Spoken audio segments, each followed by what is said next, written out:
আসসালামু আলাইকুম, কেমন আছো ভিউয়ার্স? প্যারিসের একটা প্রদর্শনীর জায়গাটার নাম অবশ্য আমি পাই না। আসলে জায়গাটা খুব সুন্দর।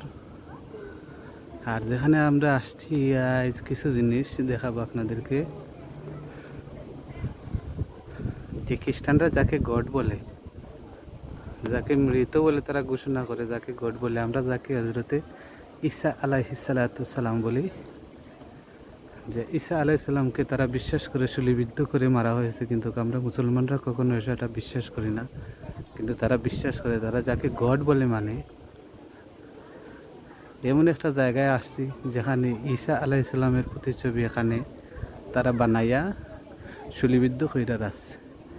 উপরে আরও একটা মূর্তি তারা রাখছে বানাইয়া, আল্লাহু আহলাম, সেটা আমি জানি না কি। সবচেয়ে উপরে রাখছে, অনেক উপরে রাখছে সেটা। আর নিচে যেটা রাখছে সেটা আপনাদেরকে দেখানোর চেষ্টা করতেছি। এই পাশে ছোট ছোট কিছু মূর্তি আছে, মূর্তির মাঝে ডানা লাগানো, যেমন ফড়ি, এইরকম মূর্তিগুলো এখানে সাজানো। আর আমরা যাকে হযরতে ঈসা আলাইহিসসালাম বলি, যাকে তারা শূলিবিদ্ধ করে মারছিল, সেই প্রতিচ্ছবি এখানে লাগাইয়া রাখছে।